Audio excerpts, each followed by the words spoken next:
Hey, welcome back to part 2. Nice to see you again.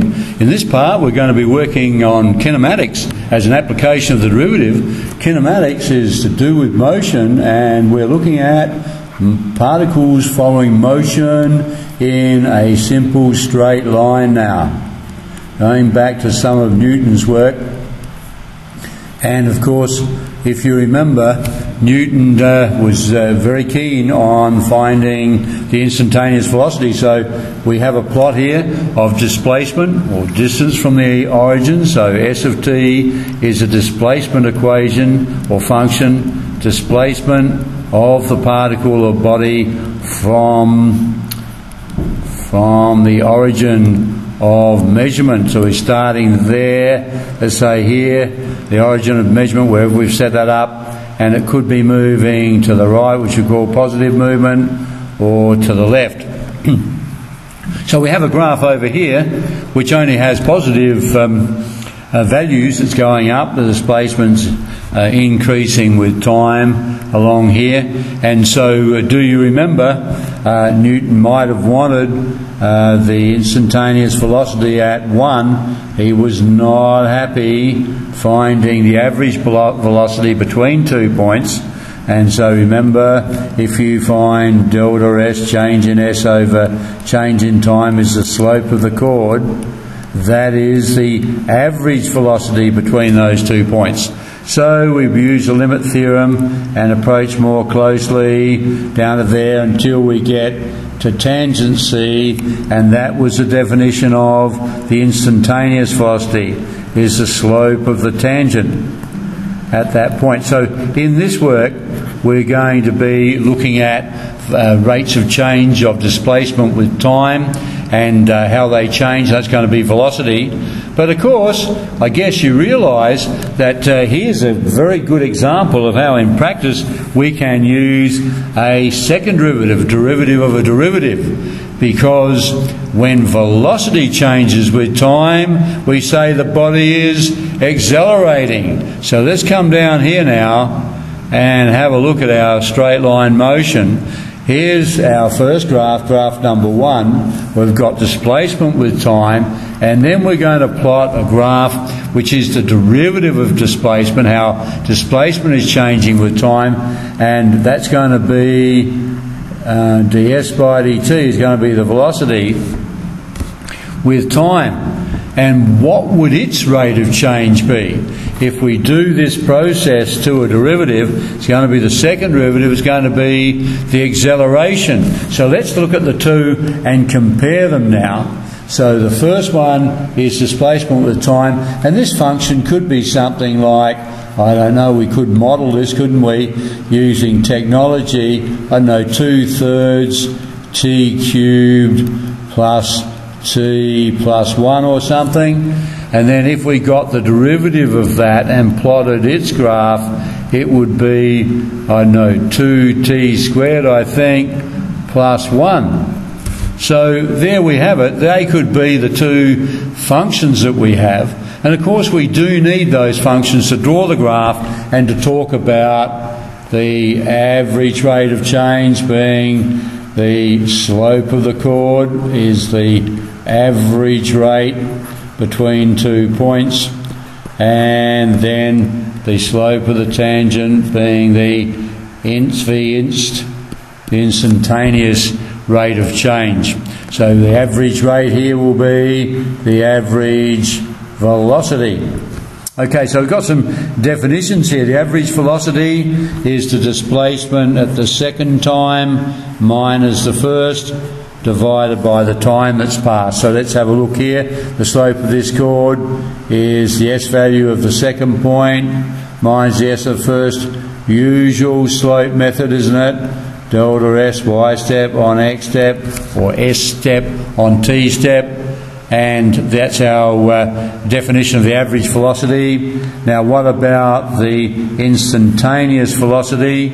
Then we have to do the limit theory, because Newton has defined it as the limiting position of the chord is the tangent, and therefore the limiting value of the average velocity as you get closer to the point is the instantaneous velocity, is the slope of the tangent.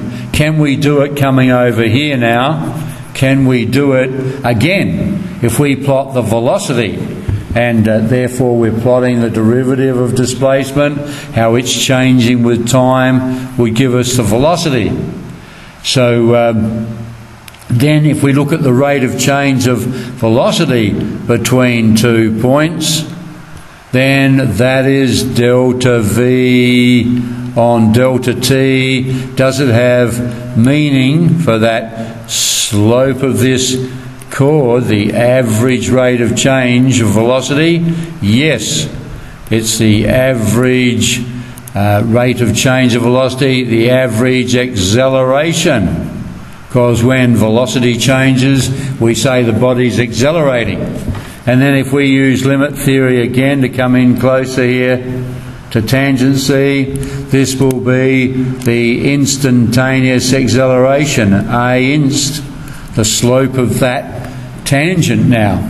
So we have parallel expressions here. Average acceleration is the velocity at the second point minus velocity at the first point. So here we'd have V2, the second point, minus V1, usual y step over x step, which is V step over t step here. And then the instantaneous acceleration coming down here again is finding the limit of the slope of that tangent of the chord to give us the slope of the tangent for the instantaneous rate of change. So it's very important that we keep in mind that the derivative means the slope of the tangent or the instantaneous rate of change, and that we can do that on any function. I'll come up the top here again, even do it again to a function which itself is a rate of change measurer. The velocity is a rate of change measure of displacement with time, and when we measure its change, we're getting a meaningful value, which is the acceleration of the body. So we're talking about motion in a straight line here, just going a straight line. Velocity can either be positive or negative, displacement can be positive or negative, and the acceleration could be positive or negative. Okay, so you might like to pause the presentation and get your head around the idea that we have the three quantities here in motion in a straight line. Displacement away from a measured origin, the origin of motion. Then we have the origin, of measurement. The body may well start off to the right or left of the origin of measurement. We then have the velocity, how quickly that displacement is changing. And then we have the acceleration, which is how quickly the velocity is changing. Okay, so let's go down now and have a look at a typical sort of problem you could be asked.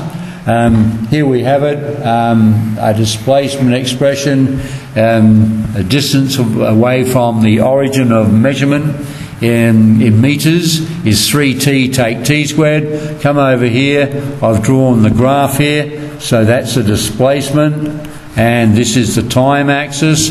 So let's track it on there. The average velocity in the time interval from t is 2, so t is 2 is up there, through to t is 5. So where are we? 2, 3, 4, so t is 5. We want the average velocity. So you take the rate of change between those 2 points and average it. So here it is delta s on delta t. So it's the displacement at that point, at the 5, minus the displacement at the 2. So come over here now and we do it. And displacement at 5 seconds, sub 5 into 3t and into t squared, and then sub 2 into 3t and t squared, and we can work out that the velocity, the average velocity, is neg 4 metres per second. It had to be negative because as t increased, s decreased. As t went across there, s went down. Okay, so that's the first one, finding the average velocity between 2 points in time. What about the average velocity in the time interval from 2 to 2 plus 8 seconds? This is getting on the way to a general formula for the slope of the chord. So we substitute 2 plus h into the 3t take t squared, and 2 into there. Remember, it's always the second point minus the first. Second point in time minus the first point. And then when we simplify that, we're getting this expression, and we could factor out neg h and have 1 plus h in there over h. So that becomes neg 1 plus h, or neg 1 take h, as we've got down here. So you can't work it out because you don't know h here, but we're setting ourselves up to do the limit theory to make that chord approach tangency, and so we go the limit as h tends to naught, and if h tends to naught here, we will have the instantaneous velocity of neg 1 metres per second. So what are we doing? We're doing with displacement and time, the sorts of things we did with y and x to get the instantaneous rate of change, the average rate of change, and of course later on we're also going to be doing it with graphs of the velocity against time, and if we had a graph there that might look like this or something, then we could find the average there, the average rate of change of velocity, or the average acceleration. So we can talk about the average acceleration is the slope of the chord, again the second points v minus the first point, again this time it would be negative. But we can do the same thing with any rate of change situation. Here we're looking particularly at motion in a straight line, and therefore the first rate of change is velocity, the rate of change of that is acceleration. Let's come down and perhaps have a go. A couple of problems here. It is beneficial to draw the graph, I think, to see what's going on in these two cases. So you might like to do that and then try to work your way through. It's the same idea, working from the slope of the chord on the graph, giving you the average rate of change or velocity, through to when we find the limit, then we're talking about the slope of the tangent, which is the instantaneous value, in this case instantaneous rate of change, and that is the instantaneous velocity. All right, so have a go and pause it now. I'll go on now with the solutions down the bottom here from Hayes, and Harris. Again, we're using screen clippings there, and here are those two problems in detail, so you can pause it there, toggle it back, check your answers. Let's move on then to 3 and 4, looking at the rate of change of velocity, or the acceleration now. And so, as I promised you, this time we're plotting the velocity up here and the time along here, and trying to look at how velocity is changing with time. So when you do that from t equals 1 to t equals 4 seconds, the slope of that chord there is the average rate of change of this time v with time. So the slope is the average acceleration. Average acceleration now. And tangency at a particular point would be the instantaneous acceleration. A inst would be the slope of the tangent to the chord there. Same idea, limiting value is going to give you the derivative, or the instantaneous rate of change, or the slope of the tangent. Those three are synonymous. Have a go, and I'm going to take you down the bottom now to the solutions. So pause the presentation and then have a go. Okay, well, coming down here now, we have the solutions, fully worked solutions again from Hayes, and Harris for this set. So check your work, and then we'll move on.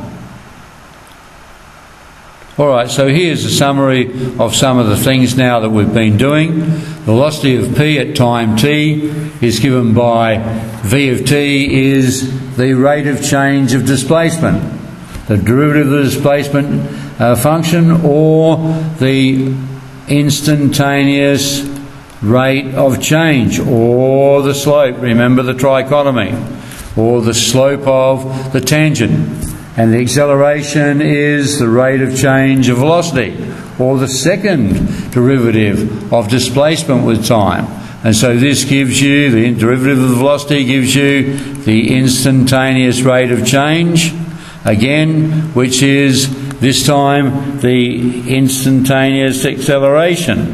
This instantaneous rate of change was v-inst, the instantaneous velocity, when you're looking at the derivative. So just remember the trichotomy again. Let's put it here as a small circle this time.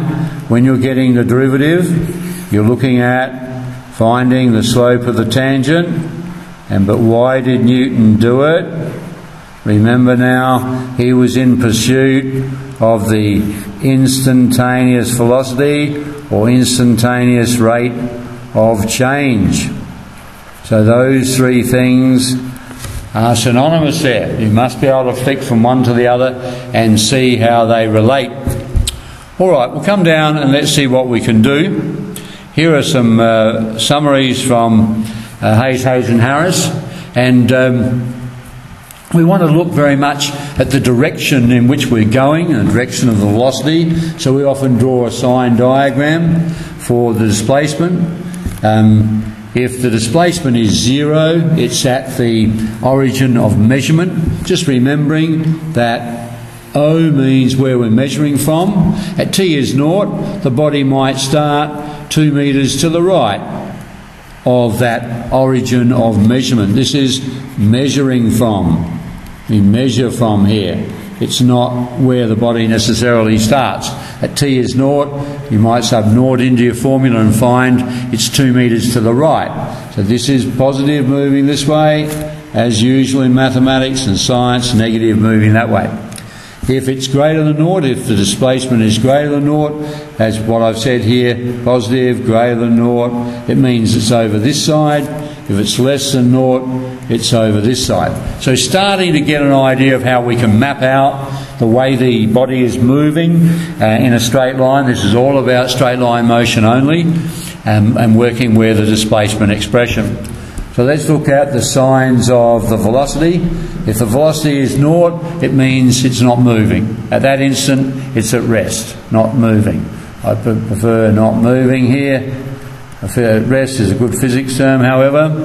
If it's greater than 0, so we can plot again when the body is 0, this is the velocity now. So this was the displacement in time. This is a velocity line now. And we can say, well, it stops maybe here, and we might, in this particular case, put on here the t values when the body is stopped. Maybe it stops at t equals 1. It might have a positive velocity then, so it could be moving to the right or left. It might be positive, and before t is 1, from t is 0. It might be negative, then it stops, then it turns around and goes positive. So if it's greater than 0, it actually means it's moving to the right on the displacement axis there, and if it's less than 0, it's moving to the left. But a little sign diagram like that we're going to use, and then we're going to find the velocity expression. If it's positive, it means it would have been moving to the right on the displacement axis. No, not on this one. Okay, the signs of acceleration, so we can plot what the acceleration is doing with time as we go on here. Start at t equals 0, the acceleration might be positive and remain positive, or it might change. Let's say later on the acceleration, the force on the body changes direction, and maybe it makes it accelerate back the other way. So acceleration positive, here it is up here, means the velocity is increasing. Because remember, the acceleration is the rate of change measure of velocity. So something is said to be increasing if this is positive, if the rate of change measure is greater than 0. If up here the velocity is decreasing, dv by dt would be negative. Means as t increases, v decreases. And then, of course, I'll just scrub this out here. If the acceleration is 0, it could be a maximum or a minimum. In other words, you reached a high point in dv by dt. It's a slope of the tangent. Let's just look at that one. If you look at here, we could have a velocity time graph here, and if the acceleration, which is dv by dt, if we have the slope of the tangent there, which is dv by dt, if that is 0, it's going to be a maximum, or it could have been going negative. It could have been a minimum at that point. So that's what this means. If the rate of change measure of something is 0, it means the slope of the tangent to the curve is 0, it's horizontal there, and that's going to happen at points like this. So it's going to be a maximum velocity or minimum velocity when the acceleration, remember this is the acceleration, is 0. So we're going to play with all those notions in some problems coming up, and it's important to draw a little diagram of seeing what's happening with each of these quantities. So down here is some terminology, phrasing if you like. If t is 0, it means initial conditions. That's what is happening initially.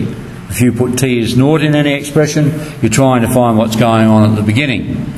If now s is 0 in any problem, then it means the body is back at the origin of measurement, at O. If v is 0, there it is there, the body has stopped, it's stationary.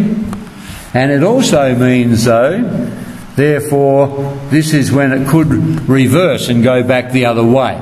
So if you want to know when the body reverses and goes in the opposite direction, you should find where it stops first, and then you can work out the time at which it's going to change direction.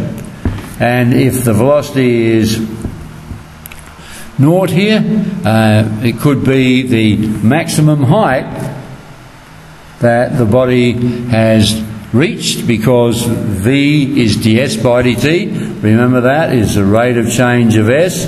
So if it reaches its maximum height, then again the derivative, so if this is s and t, then the velocity is the derivative of that. It's the slope of the tangent here, slope of the tangent. And if that's going to be 0, it's going to be a maximum height. So it's good to be able to relate these things all to each other. If the acceleration is 0 over here, then it means the body has 0 dv by dt, because a is, remember, the rate of change measure of v, and so there's going to be no acceleration, it'll be constant velocity. And of course, if dv by dt is 0, it means the slope of the tangent again here to v, to any graph here, dv by dt is the slope of the tangent. If that's 0, then the tangent is parallel to the t-axis there. It means you've reached a maximum, or it could be a minimum velocity, because its rate of change measurer is 0. The slope of the tangent to the curve is 0, parallel to the axis. It's going to happen at a max or a minimum turning point. Very good. Well, how are you going? Do you have to rewind it and check some of these ideas? We're just tooling up to be able to hit these motion in a straight line type problems. Okay, let's come down now to the last notion to get your head around, and that is speed. Now, the speed of a body, of course, is the size of its velocity, size of v. V has positive and negative aspects to it. V is a vector. Velocity is a vector. It goes either to the right or left. Remember, we're only going in a straight line now. So positively or negatively as we analyse it. And so we say the modulus or the absolute value of the vector v. Okay, so we're finding the size of it only. So what we need to do is to say, well, we can talk about when velocity is increasing. V increasing means its rate of change measure must be greater than 0. And velocity is decreasing when its derivative is less than 0. We actually put greater than or equal to there, but generally we're saying we won't include the 0 position, or stationary position. We want it to be greater than 0. So that's velocity. That's our usual way. Now speed is a bit more difficult than that, because you can say, well, if the body is got, let's say, we'll just draw a pattern, a little sign diagram here for v of t. Let's say it starts off at t is 0 and it's going along quite happily with a positive velocity, and then it's acted upon by a force so that it's got a slowing down effect, and it stops the body at t equals 2, and then it keeps working on it, so it reverses direction. The body is experiencing a force opposing its direction. So as time goes by, there's no time over here. From t is 0, it's moving positively, and then the force is acting during that time, so it's stationary here. T is 2, v is 0, and then after that time, if the force still keeps working, it's going to cause it to turn around and go in the opposite direction. So what have we actually got there? Let's look at it. In the acceleration situation, let's plot the acceleration. From t is 0, let's say the acceleration was negative and that force kept being applied. So it's negative for all time. So in this first instance up to t is 2, what's going to happen? The velocity is positive, but the acceleration, the change of the velocity with time is negative. So here, the actual speed of the body is going to decrease. And then, of course, after t equals 2, when it stopped the body, the acceleration through this region is still negative. So now it's going to propel the body in a negative direction, and it's going to keep reinforcing that negative velocity. So the speed is actually going to increase, because the acceleration or the direction of the force is now in the direction of the motion. So it's just going to make it go faster. So they've summarised it here.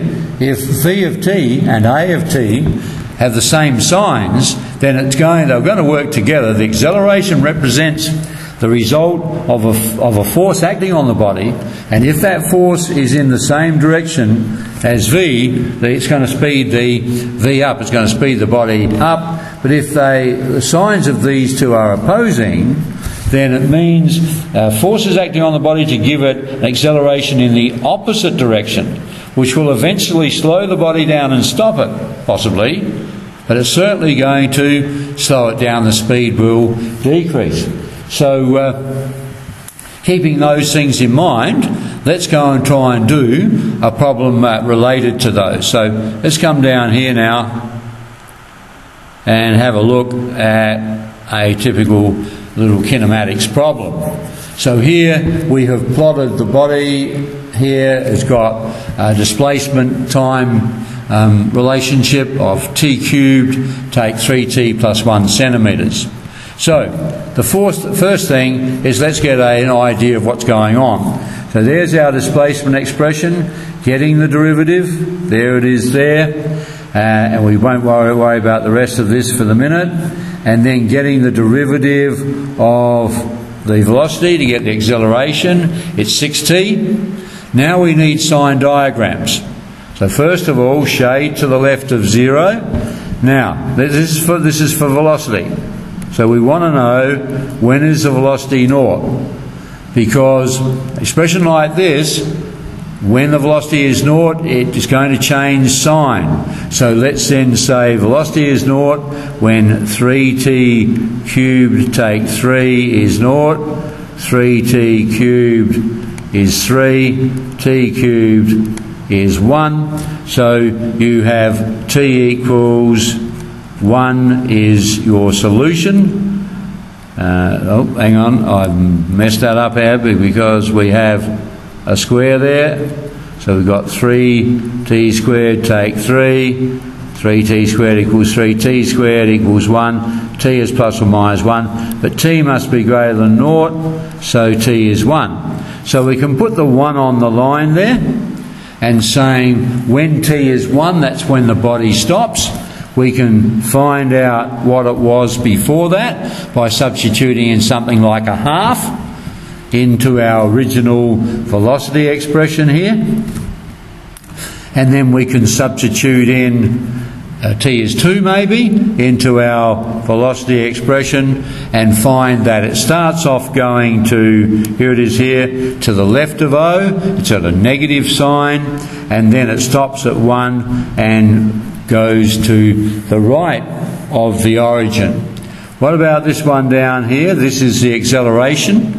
So this time to find when the acceleration is 0, to see when it's changing sign, we will put 6t equal to 0. Well, that's just that t is 0. So in other words, it starts off at a certain point and it doesn't change sign after that. So we could sub in here 1 or something, or 2, and we find all those values of t give us a positive acceleration. So the body is accelerating for all time in a positive direction. The speed is increasing. The velocity is increasing. dv by dt is going to be positive. So let's now look at the rest of those questions up here. It says find the initial conditions and describe the motion, and then where is it at 2 seconds and so on. So let's have a look. The t is 0, subbing 0 into s, v and a. The particle is what? 1 centimetre to the right of O. It's moving to the left. Why? Because the velocity is negative. It's got a speed of 3 centimetres per second, the size of the velocity. The leftness or the direction of the velocity we don't worry about in terms of describing its speed. Okay, so we've got an idea. Let's draw it here.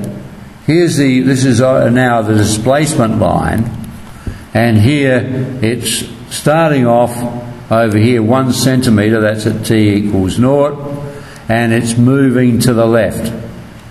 It's going like that to start with because the velocity is negative. Okay, let's look at t is 2. Let's track it, put in 2. It's now 3 centimetres to the right of O. Stick in 2 in the velocity. It's travelling at 9 centimetres per second, and the acceleration is 12 centimetres per second. So we've got an idea now. It's gone to 3 centimetres to the right of O, moving to the right at 9 centimetres per second, and the speed is increasing. Why? Because A and V have the same sign. Okay, and we could have seen that back in our original diagrams. Let's just draw them again. This was the velocity, and it starts off negatively, then goes positively as time goes by. This is t equals 0. And putting the other one under it, the acceleration now, so this is the velocity sign diagram, this is the acceleration sign diagram, and the acceleration sign was always positive. So after t is 1, up to there, this is going to oppose. There's a negative velocity, and the force acting on the body is producing a positive acceleration. The speed is going to slow there, and then it's going to result in the body stopping at 1, because that's sign diagram up there. T is 1, it stops, and then it goes positively. So now the sign of the velocity and the sign of the acceleration match. So here it's going to speed up. Okay, so the speed is going to be increasing because the sign of the acceleration and the velocity match. If you like, the force producing the acceleration is in the positive direction, so therefore it's positive acceleration. Therefore, because the velocity is positive, it's going to support it and keep accelerating it. Okay, so when does it change direction? Well, the body changes sign at t equals 1. The velocity changes sign, so that's when the body stops. We did this up above there. The body stops, velocity is 0 at t equals 1. So it's going to change direction then. It was going negatively, it stops, and then it's going positively. So can we therefore map where the body is? So let's have a look at this diagram here. It should have this label. This is a displacement line, and here at t is 0, we are, and they haven't put this very well here, I prefer you do it slightly differently. At t is 0, we're 1 metre to the right of O. It then travels where, so at t equals 1, it's going to be, so we'll do it up here, the displacement at t equals 1 is neg 1. So it's going to travel back there for t equals 1. I like you to put t's under these points on the displacement line. So this is when the body stops. Okay, at t equals 1, and we've just found that its s is neg 1, so that v equals 0 there, stops. And then if we sub in any value from then on, you will find into the displacement expression now, at any particular t, as we come out here, the displacement is going to get more and more positive.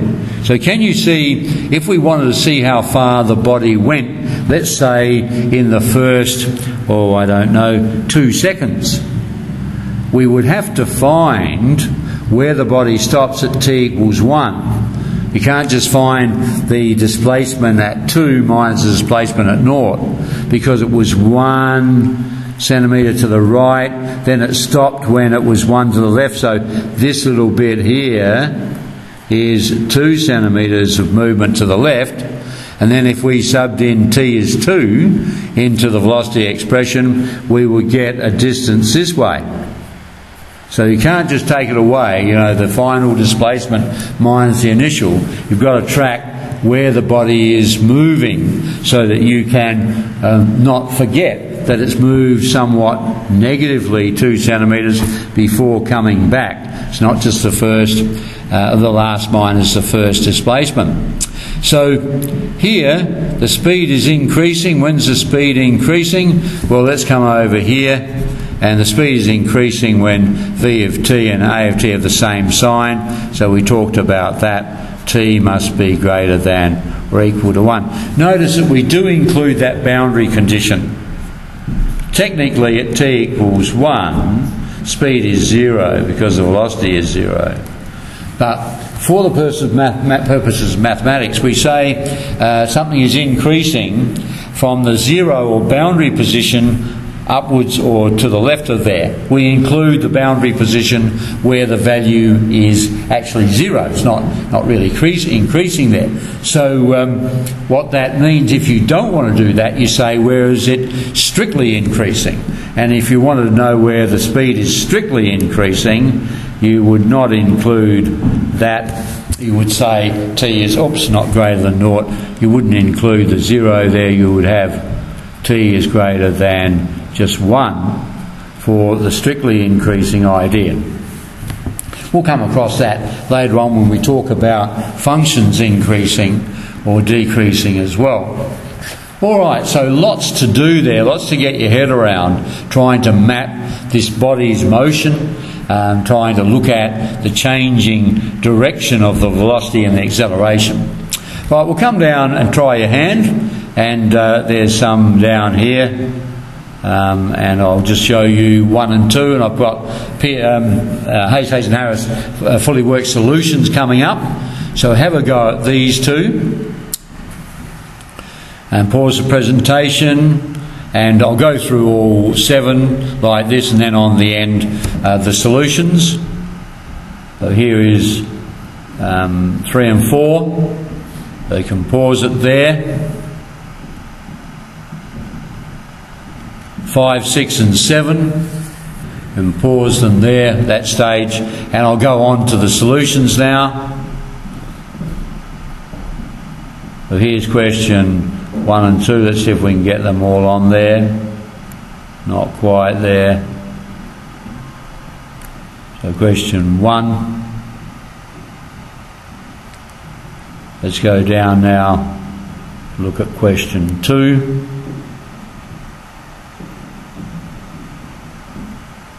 Question 3. Can we get 4 there together? Yep, question 3 and 4.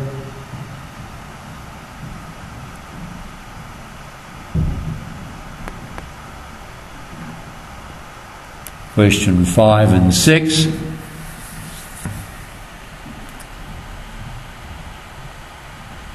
And then question 7.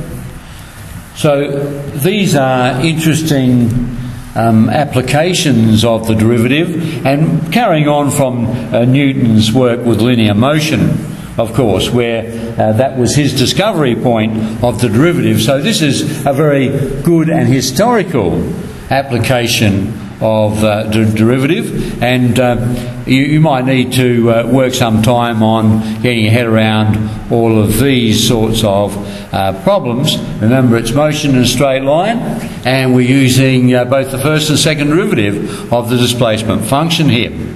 Well, enjoy that and build up your skills. We have a couple more applications of the derivative, so I'll catch you in those presentations, but it's cheers for now.